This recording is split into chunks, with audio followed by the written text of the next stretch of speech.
So as this guy is now drying with this layer, I'm gonna go back to my background and I'm just gonna do some, ooh, look what's happening there. Do you see that? I like that. That's cool. You see these sorts of things?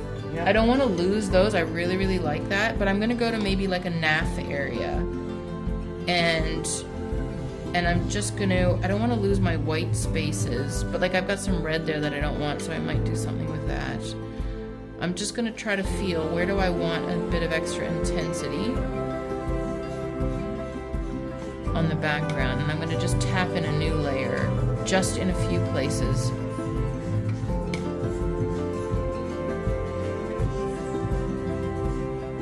See this? Like when I say just tap in a little bit, I mean like that, right? You're just gonna find a few areas.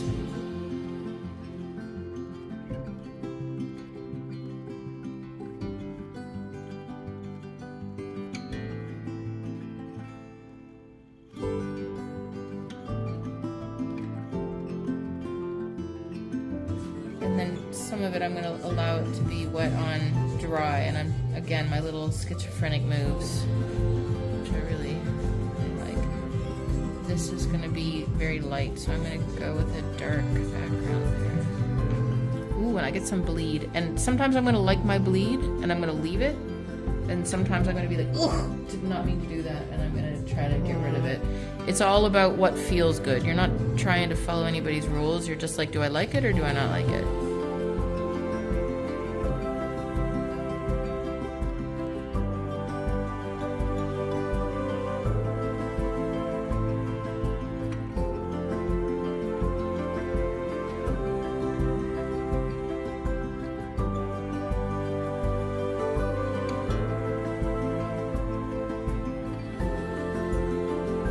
So I want you to see this because I want you to understand the thought process.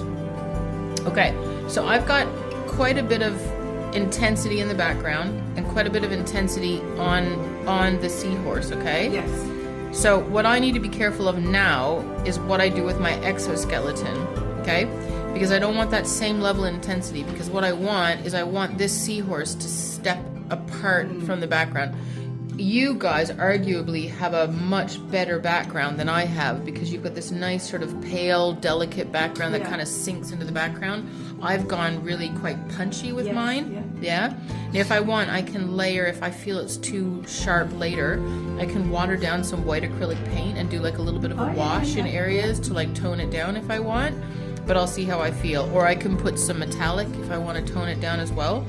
So I am probably going to go with some really pale but light yellows, because that's going to allow this guy to pop forward. Now you can see with hers, so can I borrow this? I just put blue. Yep. So with this one, this guy is already really starting to pop forward, right? So if you wanted, you've got the luxury of being able to go a little bit darker on your exoskeleton if you want, right? Because you've got this beautiful background that's really sort of resting deep behind, right? Nice and pale, and the blues, cool blues and greens are receding. So you've got a little bit more flexibility than I have with mine. And then let's take a look at this one. So you also have got this nice pale background, right? That's receding into the back. And you have got, you could go quite punchy if you wanted, because you've got almost a similar grayish tone. Yeah. So you're probably going to want some relief from that. So you might want to go either with silver, or if you can do maybe a bit of yellow or a bit of orange or something in there, might be kind of interesting. So you'll just have to see how you feel. You could even go like almost lime green, but I don't know if that's in your color palette. You could leave it white and outline in the pen and then see how you feel, right? So that's also a possibility as well. So you could just... Face, though, colour. Would you add red to it, or would you? I would. So you can see here, I've just tapped in some blobs, And if you take a look at our exemplar, so if you see our exemplar there, we've got a lot of kind of variation in layers of color. It's just because it's a large space, so if you leave it pale, you're going to feel that, boring. Okay, that's a good word. very boring. Right?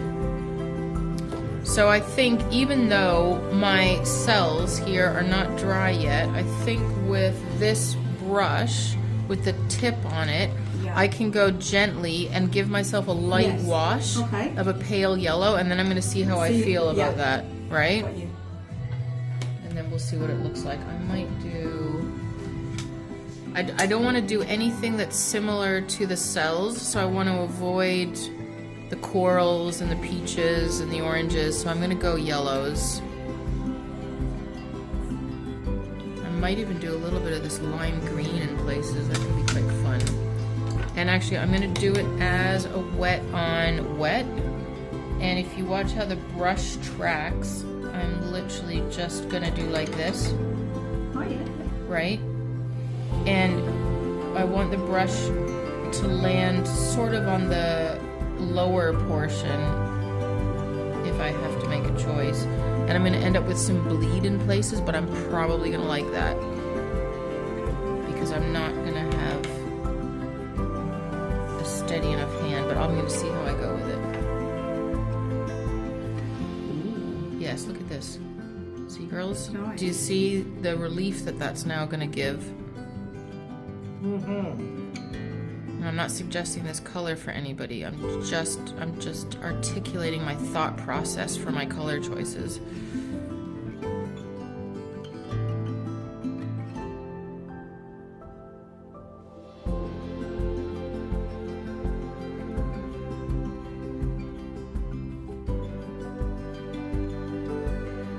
Take a look right here. Do you see this bleed that I'm getting? Yeah. I'm liking it. Right? Do you see all that, that red and purple that's kind of bleeding through? I'm liking it, so I'm gonna leave it.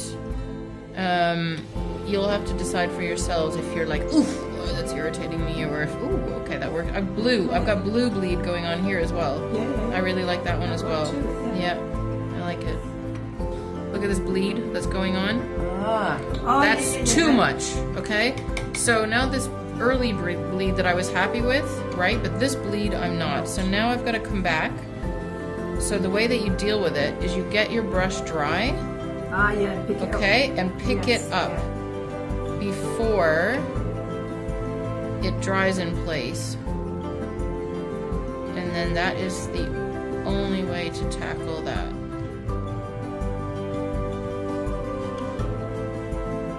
I won't get rid of everything because some of it I like.